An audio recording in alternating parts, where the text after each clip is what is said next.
tal, amigos? Qué bueno tenerlos con nosotros en el capítulo número 21 de nuestra serie Conciencia, Valores y Actitud de Servicio, impartido por el doctor Ignacio Ovalle Fernández. Como siempre, mi compañero Eduardo Bonilla está con nosotros para acompañarnos toda la hora. ¿Qué tal, Eduardo? ¿Cómo estás? Hola, Isela. ¿Qué tal?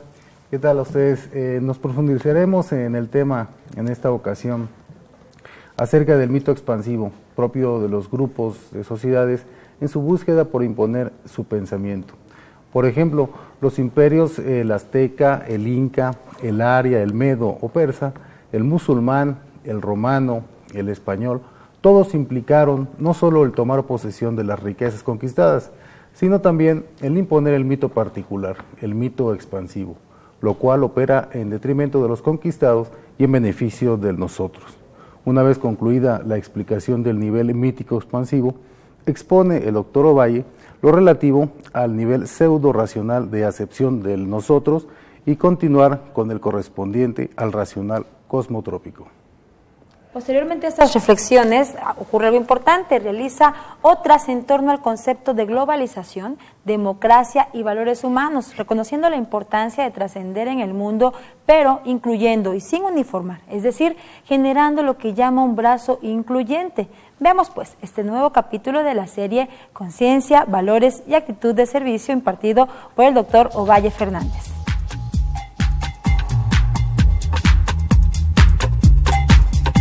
Sócrates, por ejemplo, el gran Sócrates, tú sabes que Sócrates fue obligado a beber condenado a muerte y obligado,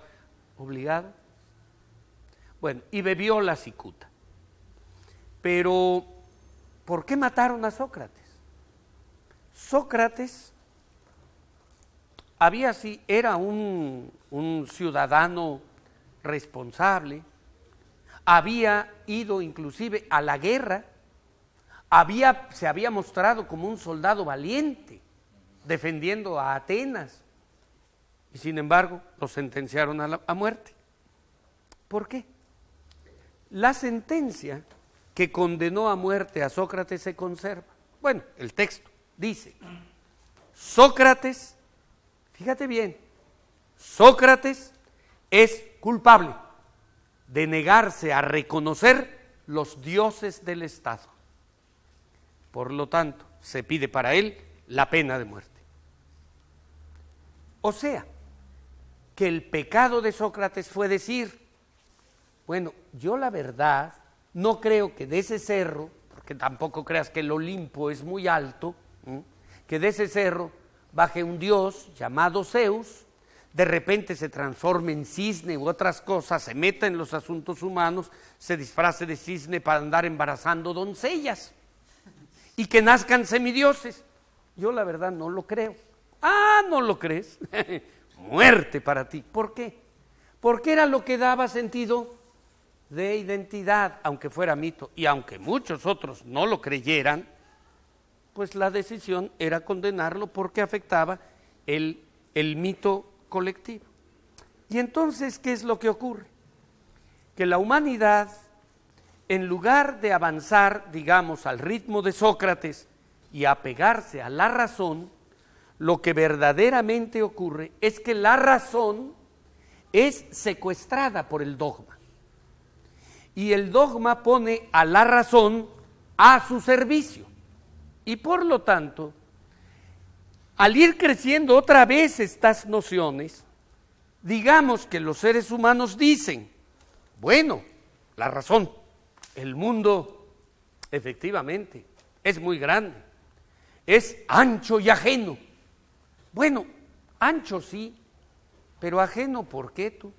Si puedo ir a tomar posesión de él, puedo ocuparlo.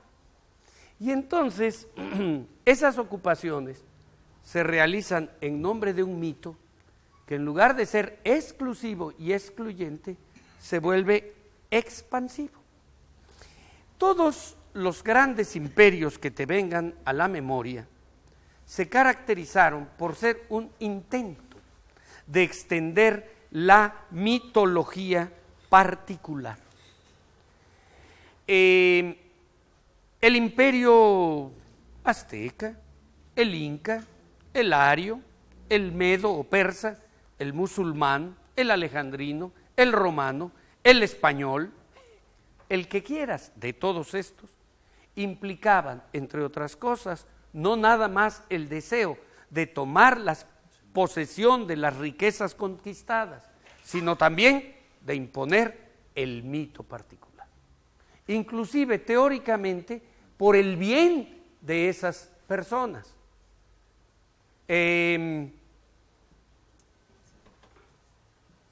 Tú podrías decirme, bueno, no, mire, en realidad las conquistas que realizaron esos pueblos, por ejemplo, el Imperio Español cuando vino a México, lo que querían era las minas, el oro, la plata, la tierra. Por supuesto que sí, claro que sí. ¿Pero en beneficio de quién? De nosotros. Es decir, que esas riquezas sean para nosotros, los españoles, y en otras conquistas para nosotros, los ingleses, siempre hay un nosotros atrás que apetece esos bienes. Pero aquí el dato importante es que al realizarse ese trabajo, no se conforma ningún pueblo con simplemente arrebatar, sino normalmente también el deseo de imponerte mis particulares creencias en tu propio bien, por tu salvación. O sea, como el deseo de apoderarse de las circunvoluciones cerebrales de la gente. No sé si ustedes sepan, es muy probable que no es un dato muy conocido, que Cuauhtémoc, el rey Cuauhtémoc, el de la defensa de Tenochtitlan, murió bautizado, fue bautizado. Y dice la historia por allí que Cuauhtémoc abrazó la religión cristiana voluntariamente. La verdad, quemándole los pies, pues ¿quién no firma? Pues encantado de la vida. Es poco creíble, pero murió bautizado. Ahora, ¿cuál es el dato verdaderamente fuerte de ese acontecimiento? El siguiente. ¿Tú sabes con qué nombre bautizaron a Cuauhtémoc antes de asesinarlo? Lo bautizaron con el nombre de Hernando Cortés Cuauhtémoc. Así murió, así murió. Estremece.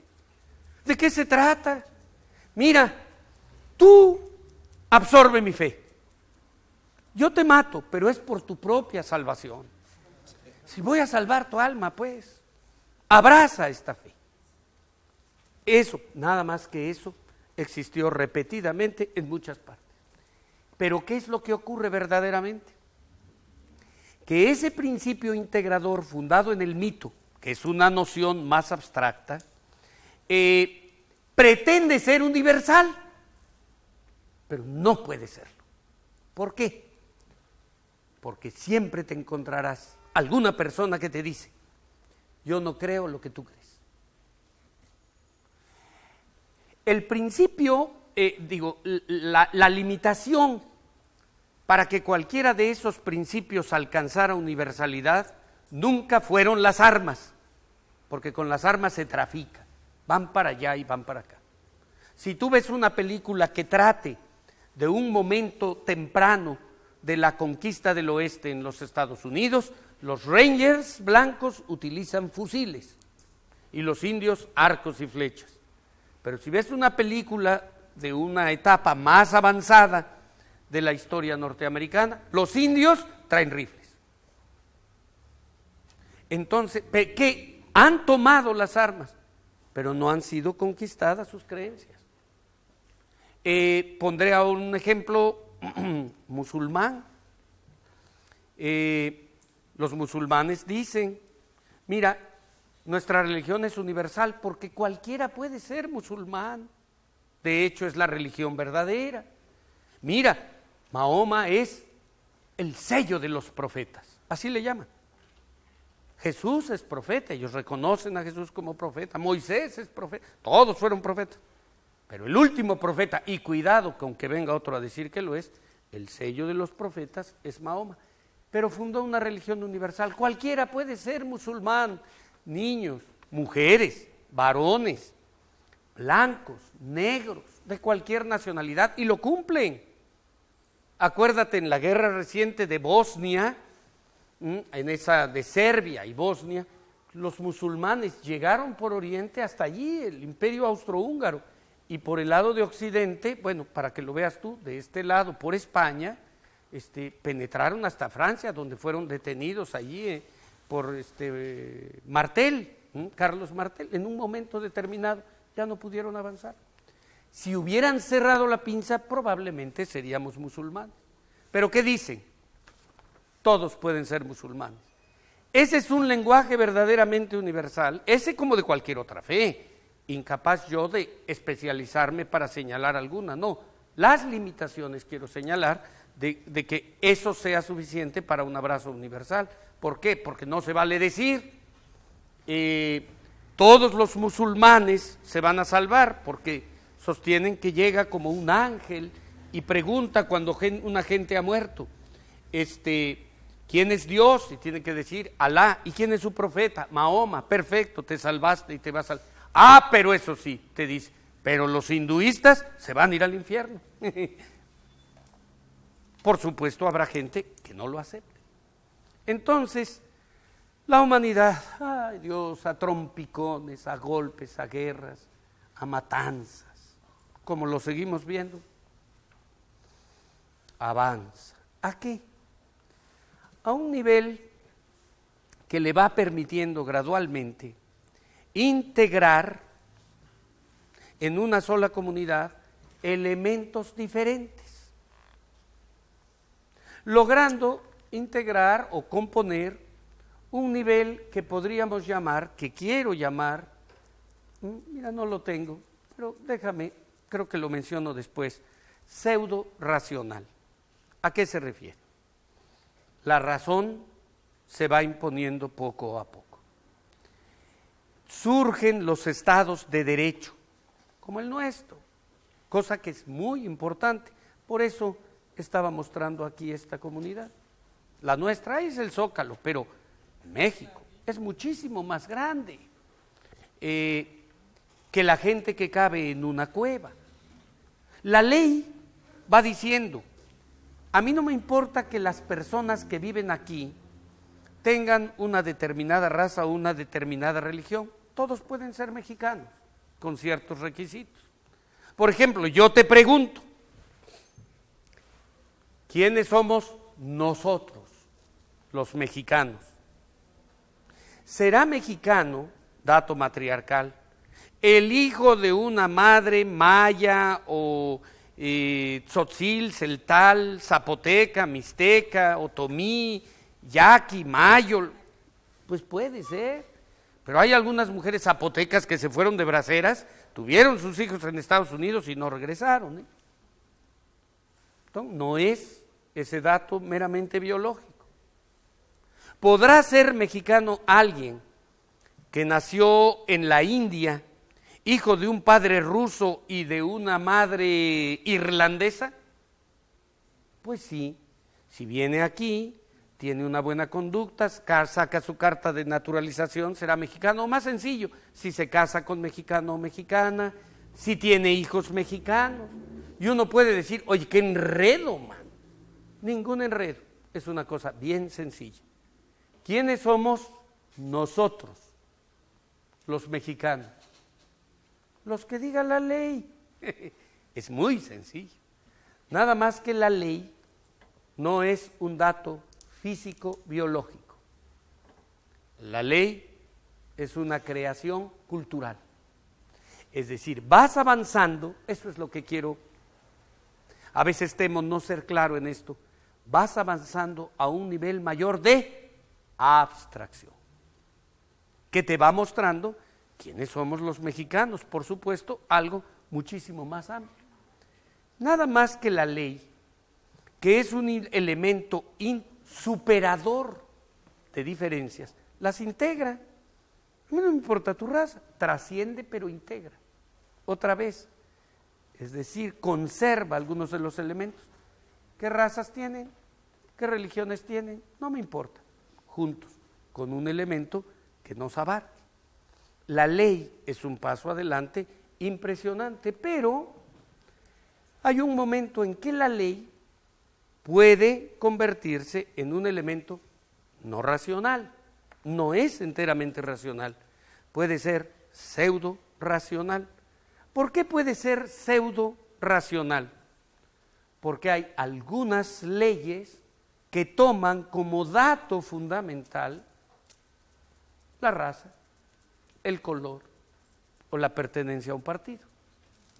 Pongo aquí, por ejemplo, a dos personas que originaron una increíble cantidad de muertes.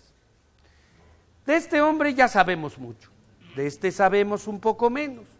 Entonces, trataré de mostrar por qué a veces algunos lenguajes que quieren ser específicamente racionales, si no se tiene el cuidado, se apartan de ello. En la entonces Unión Soviética, cuando se formó, ¿qué se siguió? ¿En qué se inspiró el proyecto soviético? En el lenguaje intencionadamente racional, muy racional, de Marx, de Engels, materialismo histórico, materialismo científico, le llaman. Quiere ser rigurosamente racional, olvidarse de todo mito. Y sin embargo, cuando se integra aquel Estado, ¿qué ocurre?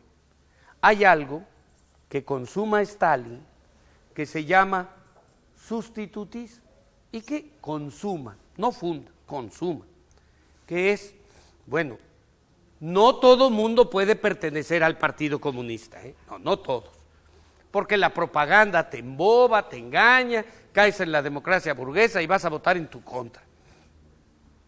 Serán miembros del partido, no todos, sino los cuadros más destacados. Pero luego, las decisiones no las va a tomar el partido, son muchos, las va a tomar el Comité Central. Y entonces, el partido sustituye al pueblo, el Comité Central sustituye al partido y finalmente el secretario general, Stalin, sustituyó al Comité Central. Mató a todos sus compañeros, a todos con los que subió al poder, o casi todos. Y junto con ellos, hay que saberlo, a millones de seres humanos. ¿Quién dice esto? Ya sé, licenciado. Lo que pasa es que usted es anticomunista. No, no lo soy. Tengo el mayor respeto por ese pensamiento, por eso me expreso de él, lo conozco, lo he estudiado, con el mayor respeto. Lo que te estoy diciendo no es un concepto así, sino te puedes asomar, si quieres, a las actas del 20 Congreso del Partido Comunista, que fue el que determinó, el que hizo estas declaraciones y el que determinó que Stalin fuera sacado del mausoleo que se había creado para sí mismo para poder reposar eternamente embalsamado, igual que Lenin, fue sacado. Son hechos de la realidad. Es decir, los lenguajes religiosos, la ley misma puede transformarse en un elemento irracional. La ley misma se puede volver un elemento mítico, basado, como decía, en la raza, por ejemplo. El color estremece. Tú sabes, las ratas parece que fueran todas ellas amigas entre sí. No lo son. Hay verdaderas bandas, tribus de ratas que pelean por su territorio. ¿Y sabes entre ellas cómo se reconocen? Por el olor, por el olfato. No hace pensar que implica un enorme retraso que algunos seres humanos se distingan ya no por el olor, sino por el color, que hasta suena parecido. Y por el olor, porque yo he escuchado más de una vez que alguien diga, híjole, lo que pasa es que los negros huelen muy feo, man. Digo, ¿ya te has olido bien? Un día haz esta prueba. Levántate en la noche donde estuviste durmiendo y cierra la puerta. Sal a hacer jogging, sal a correr al aire libre y luego regresa, abre repentinamente tu puerta y dale el golpe. Y ahí te vas a enterar. Ahí te vas a enterar a qué hueles. Un día tuve la fortuna de, en un viaje que hice a Europa, llegué a uno de estos grandes museos. No sé si fue el Prado, el Louvre, pero en un momento dado me tocó ir en un elevador rodeado de un montón de europeos, güeritos allí, caucásicos, todo esto. El olor a sobaquina, espantoso. Dicho sea con respeto, ¿qué? No es contra ellos. Todos tenemos olor, por favor, y color. Es decir, tú no puedes plantear las diferencias en niveles primarios del desarrollo evolutivo. Siempre que planteas la diferenciación en un elemento físico, es muy primario. La sociedad se va volviendo, va integrando a través de niveles mayores de abstracción. Es como el sexismo, perdónenme que lo vuelva a tratar. ¿En qué se basa la discriminación sexual? En un dato físico, biológico. Y además, alterado, entorpecido, sobre bases de ignorancia o de estupidez, como he dicho varias veces, y que si ustedes me dan cuerda, me sigo por allí, pero a lo mejor al terminar, si es que tenemos tiempo. ¿Qué exige, pues, la humanidad? Lo que exige, sin despreciar nada de esos logros, sin despreciar tu raza, sin despreciar tus creencias, sin despreciar tus leyes, lo que exige es avanzar a un criterio más incluyente. En medio de nuestras dificultades, por supuesto. ¿Y por qué? Porque esta pregunta de quiénes somos nosotros, actualmente, dados los problemas que tenemos en el mundo, es muy difícil que sea adecuadamente contestada sobre la base de cualquiera de estas separaciones.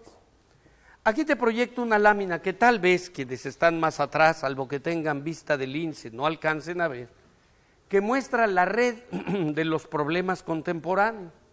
Y tú puedes ver un flecherío de los 1000 demonios. Aquí están los países, ¿qué diremos? Postindustriales, superdesarrollados, que denotan un crecimiento desenfrenado. Acá están los países menos desarrollados, pobres o del tercer mundo, como a veces se les llama. Bueno, acá hay una gran producción industrial, residuos tóxicos, plaguicidas que contaminan suelos y agua. Esa contaminación genera enfermedades, el aumento del tráfico aéreo, marítimo y terrestre, pues también contamina extraordinariamente. Aquí donde dice CFC, quiere decir clorofluorocarbonos, que son unos gases muy contaminantes como los que se utilizan en los aires acondicionados o en tu refrigerador, como el gas freón, como algunos sprays del pelo que dicen, ya casi todos traen una leyenda que dice, este producto no daña la capa de ozono. ¿Por qué? Porque esos gases destruyen la capa de ozono de la Antártida. Y si sigue creciendo ese agujero, cuando menos todos los mamíferos de los que formamos parte desapareceríamos porque entrarían libremente las radiaciones ultravioleta.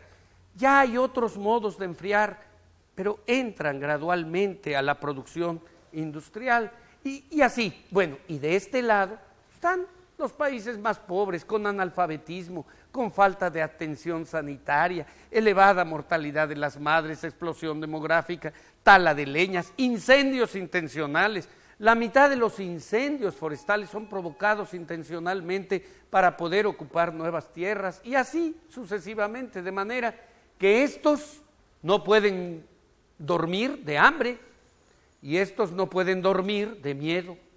Y en medio que hay armamentismo, guerra, en disputa por los recursos, ¿como cuáles?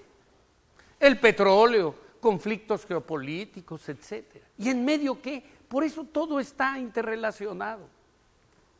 A la luz de esto que es la realidad contemporánea, se puede volver a plantear la pregunta: ¿y quiénes somos nosotros? Nosotros somos todos. Siempre lo fuimos, siempre, pero apenas ahora empezamos a estar en condiciones de entenderlo.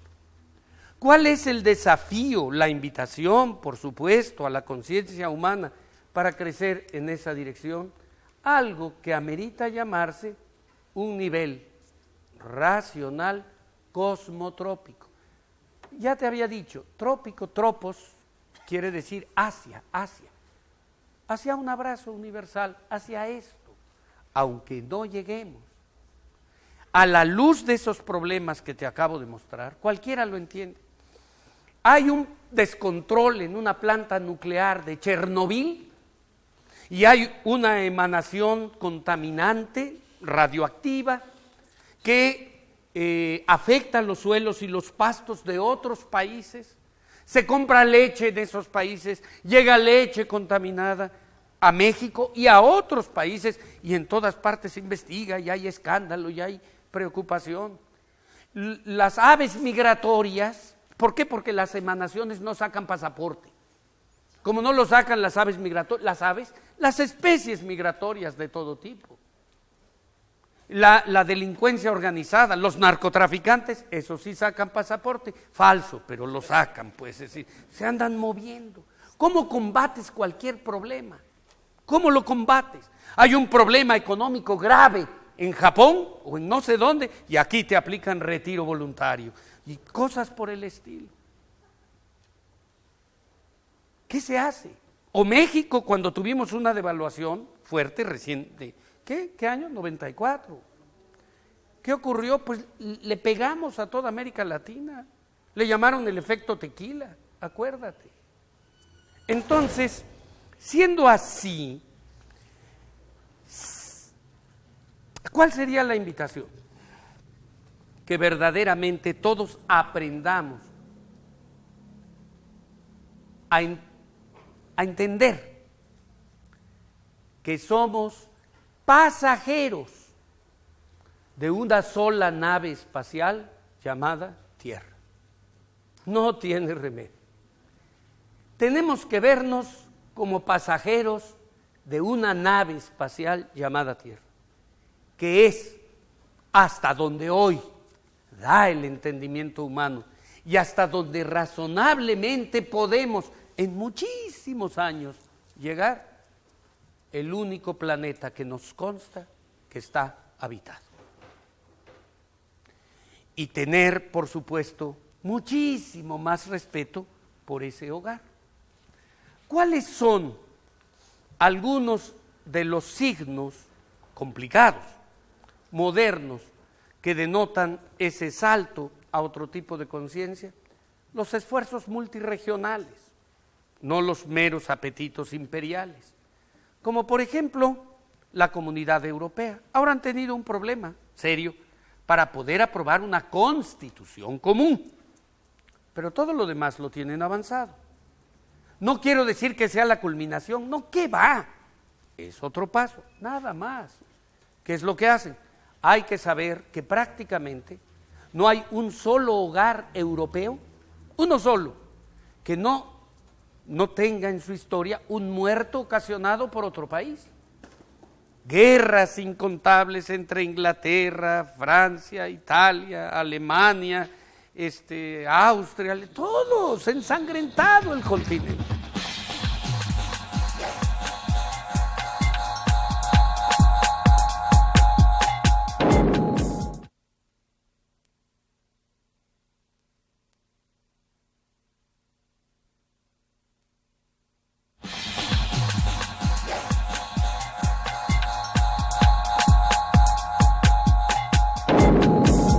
¿Qué hace la Comunidad Europea? Algo así como lo siguiente, decir, a ver, tú, ¿qué eres? Española. Ah, perfecto. ¿Cuál es tu religión? Pues soy católica. Síguelo siendo. ¿Y cuál es tu moneda? La peseta. Bueno, era. Va a ser el euro. ¿Y tu idioma, el español? Síguelo hablando. ¿Y tú? Pues soy alemán. ¿Qué hablas? Alemán. ¿Cuál es tu religión? Soy luterano, síguelo siendo. Pero vamos a tener un pasaporte común, una moneda común, no vamos a sacar visas, etcétera. Tú eres italiano, perfecto. ¿Qué idioma hablas? Italiano. ¿Y qué eres? Pues, católico también, perfecto, síguelo siendo.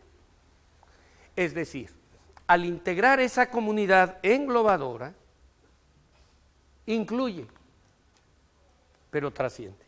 O digámoslo al revés, trasciende, pero no borra las diferencias. Por eso me parecía importante describir los principios evolutivos. Trasciende, pero incluye. Como quien dice, se trascienden las diferencias relacionándolas en un nivel superior, superándolas en su parcialidad, pero preservándolas en sus contribuciones vinculantes. Es como en el ejemplo de la pelota del niño, que las culturas tengan la capacidad de ver los colores o las perspectivas de todos los demás pueblos. ¿De qué estoy hablando? Obviamente, de ese lenguaje a veces anfibológico, que de pronto nos preocupa, que se llama globalidad. Mucho pensé si debía utilizar el término, porque es un término que de pronto ha sido satanizado, la globalidad, como si fuera culpable de todos nuestros males. Entonces, sabiendo eso, déjame pintar mi raya de qué intento decir que significa en este lenguaje que te estoy explicando la globalidad a la que me refiero y lo que no es. Debo decir que la globalidad no es una ideología, es un hecho inexorable. Y los pueblos que no lo entiendan se van a incorporar al fenómeno de la globalidad, pero arrastrados como carboneros.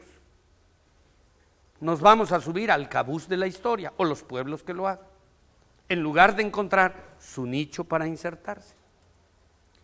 ¿Por qué te digo esto? Globalidad, eso sí, tengo que subrayarlo. Globalidad no debe ser confundida con hegemonía, con imperialismo, o con un modelo económico, liberal o neoliberal, o lo que quieras. Esa no es globalidad. Esa es otra pretensión para imponer un modelo, el que tú quieras, racional o pseudo racional, pero imponerlo. Inclusive como hicieron algunos lenguajes religiosos, por tu propio bien, acepta la razón. ¿Qué es lo que decían también algunos de esos modelos que llamé pseudo racionales? Por tu bien, pero a la fuerza. No. Te lo voy a decir con una frase que revela lo que verdaderamente entiendo y quiero trasladarte por globalidad. La globalidad no es un canto a una sola voz. La globalidad es un coro. Y solamente puede ser entendida como un coro. Es decir, donde participen los colores, las voces de todos. Así sí. De la otra manera, sí puedes decir, aquello no es globalidad. Por ejemplo, ahora les llaman de otra manera, pero cuando se dio por llamarles a los que protestaban contra la globalidad globalifóbicos, los globalifóbicos eran todo menos globalifóbicos. Porque hay una reunión en Escocia y ahí aparecen. Hay una reunión en Davos y ahí están. Hay una reunión en Río de Janeiro y ahí protestan. Una en Canadá, otra en Cancún. Y están en todas partes. Vaya, el peor contrasentido que te podrías encontrar de ese lenguaje sería a un así llamado globalifóbico mandando un mensaje contra la globalidad a todo el mundo a través de Internet. Y eso es lo que ocurre. No, perdónenme. Esa conexión llegó para quedarse. Lo único es, lo que podemos hacer y debemos hacer es no ser avasallados por ningún modelo, sino que la voz de todos se escuche. Eso es otra cosa. Entonces, insisto, la globalidad no es hegemonía, no es imperialismo, no es pintar al mundo de gris, sino por el contrario, es para que haya un mundo policromo, multicolor. Es, porque alguien me lo preguntaba, lo menciono, la presencia del principio democrático. ¿Es valor o no es valor? No es tan importante el asunto desde el punto de vista semántico. Lo que me interesa señalar de eso que se llama principio democrático es que el principio democrático consiste, es una estrategia, es un modelo que reconoce las diferencias. Digamos, aquí entre nosotros queremos ponernos de acuerdo en algo, y aunque tengamos distintas procedencias, distintos pensamientos, si lo que tenemos que opinar es si se abren las puertas o se cierran las puertas, decimos, a ver, cada quien un voto. Y lo sometemos a votación, punto. Es decir, es una manera de integrar las diferencias. Los seres humanos hemos aprendido la verdad a base de muchos golpes, ¿Quiénes somos? ¿Quiénes van siendo nuestros diferentes nosotros? Nuestra autoidentidad colectiva. Casi siempre cuando nos encontramos con, como he dicho antes, los cochinos otros. ¿Por qué? Porque vienen a ser como un espejo que se te pone enfrente para que reconozcas los valores de que de veras eres portador. Los griegos, que he mencionado varias veces, se pelearon muchas veces entre sí, tuvieron muchísimas guerras, peleaban y todo, pero se unieron cuando se les aparecieron otros que eran más otros. ¿Quiénes? Los persas. Y dijeron, oigan, pues qué parecidos somos nosotros. Y lucharon juntos. ¿Qué de veras necesitamos? Que vengan unos alienígenas de otras partes, de otros planetas, para que nos demos cuenta hasta qué grado realmente podemos trabajar juntos.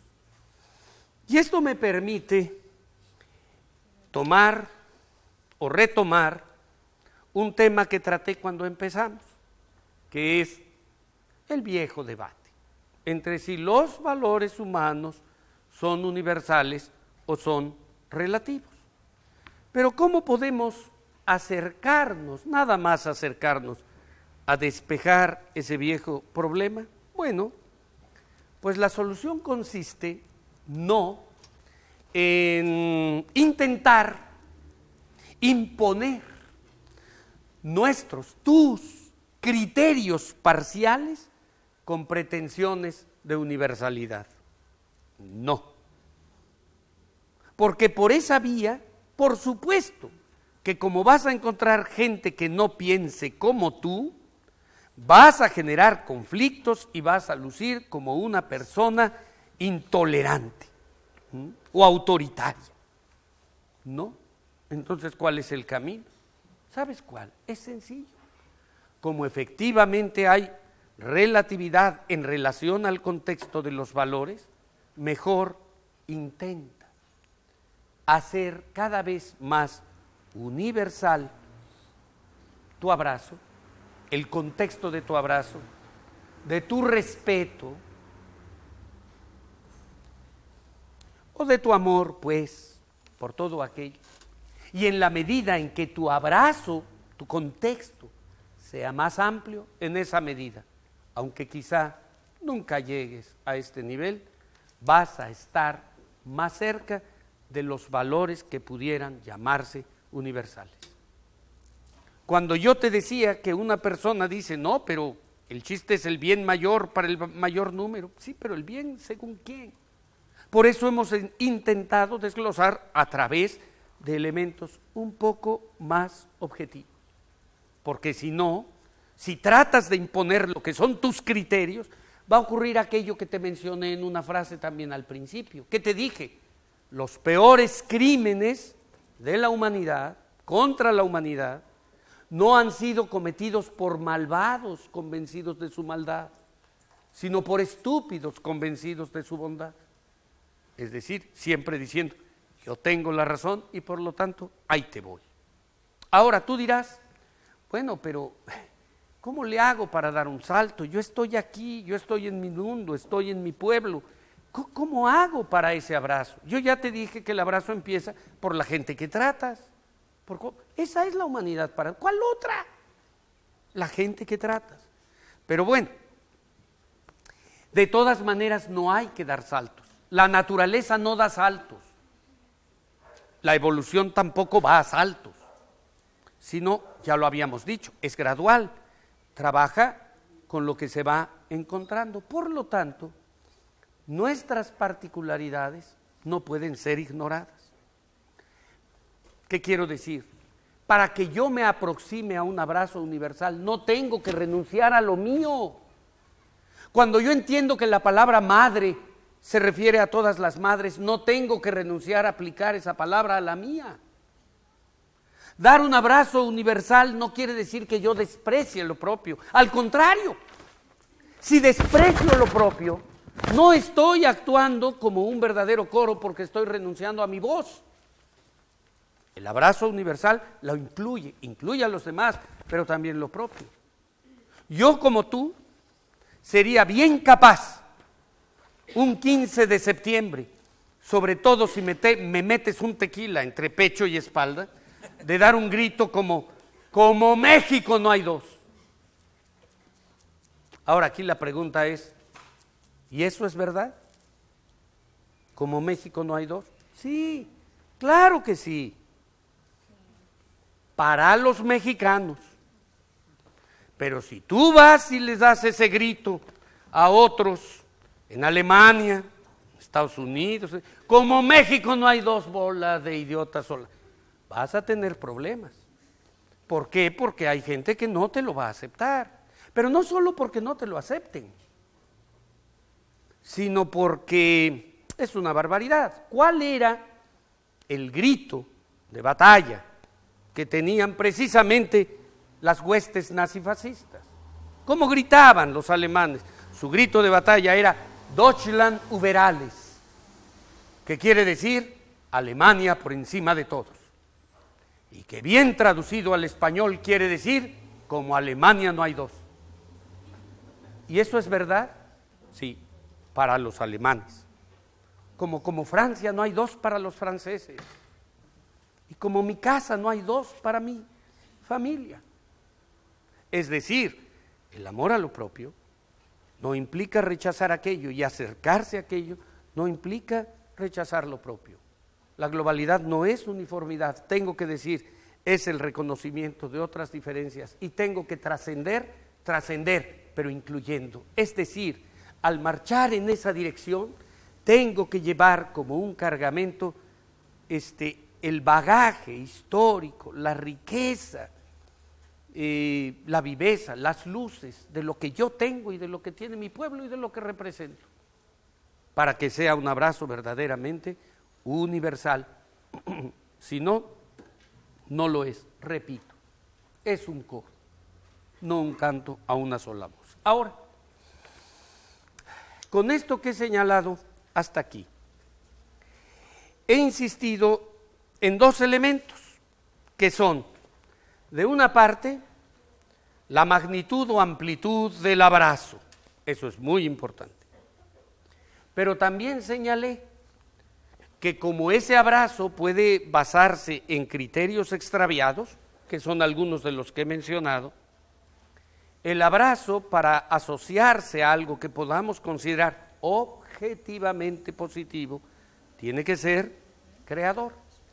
En este caso se podría enunciar así: al ser creador y omnicomprensivo, podría decirse que consiste en no impedir a nadie su impulso ascendente, su tendencia a ser y expresarse creativamente, a todos.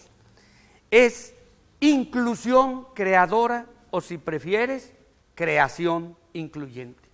Y ahí sí, puedo enunciarte algunos principios, unas cuantas expresiones, que todos conocemos, que escuchamos de cuando en cuando, pero que al leértelas yo, te voy a invitar a que las pienses así, como algo que debe corresponder no a algunos, sino a todos, y en todos los casos como manifestaciones creadoras. ¿Cuál es el primero?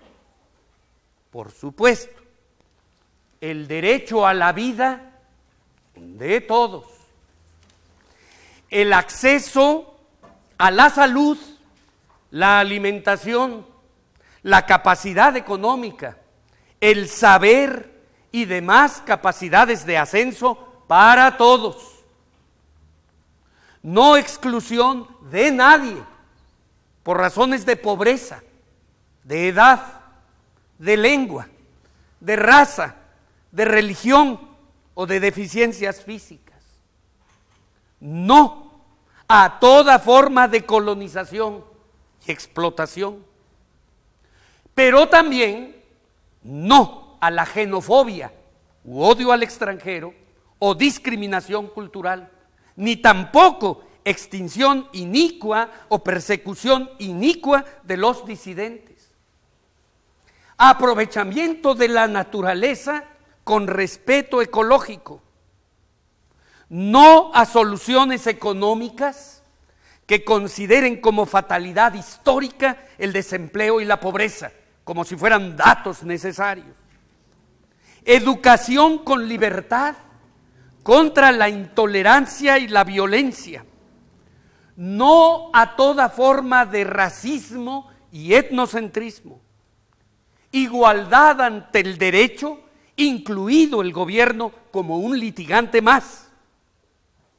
No a poderes sin crítica. Información limpia, amplia y veraz para la sociedad. Respeto absoluto al modo personal de expresar la intimidad amorosa. No a monopolios del poder. No postergación de la mujer bajo ninguna circunstancia. Democratización de las instituciones.